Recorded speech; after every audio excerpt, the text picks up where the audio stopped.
अब कई भक्त कहते हैं कि हमें कह रहा था कि आपके गुरुजी तो अन्य किसी की हेल्प करने को मना करते नहीं। हेल्प करने का स्थान होता है जैसे फल डागी की तरह या सूखा पड़ गया, कोई एक्सीडेंट दुर्घटना होगी, वहां मदद करो। जैसे किसी भिखारी को दान नहीं देना। अब कोई अपना धंधा करके खाओगा, कुछ भगवान के गुण गाओगा, उसको मालिक के चरणों में लाओ, उसका नाम दिलाओ, उसको भक्ति कराओ, उसका उद्धार हो जाएगा। तो भिखारी को दान देना या किसी अन्य संत को दान देना नहीं चाहिए। उनको क्या दे सकते हो? खाना खिला सकते हो, कोई वस्त्र सिलाकर पहना सकते हो, अगर आप उसकी मदद करना चाहते हो। उसको कैश ना देना, क्योंकि वो साधु संत नहीं है, वो भिखारी बकवादी व्यक्ति हैं। अगर सारे भिखारी हो जाए फिर कमावे कौन गा? एक व्यक्ति ने एक भिखारी को 100 रुपये दे दिए। अब ये क्या करते हैं?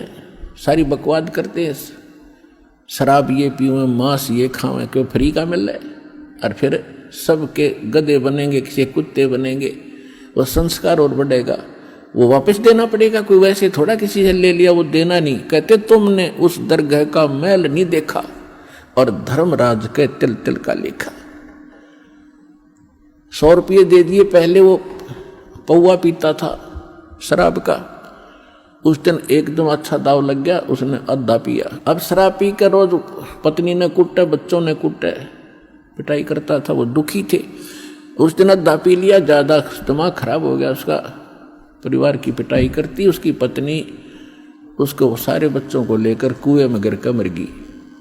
आपके 100 रुपये के दान ने एक परिवार उजाड़ दिया। आपको भी पाप लग गया क्योंकि आप उसके भागी बने। तो क्या फायदा दिया उस दान में?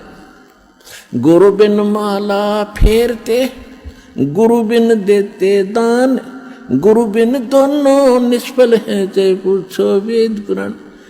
अब जैसे द्रौपदी ने एक अंधे महात्मा को एक कपड़ा दिया था 9 इंच बाई 3 फुट 4 फुट, एक छोटी सी टुकड़ा अपनी साड़ी से पाड़ कर। वैसे उसको दान करने में सारी साड़ी उसकी खराब हो गई थी, लेकिन महात्मा को केवल एक इतना साइज मिला था।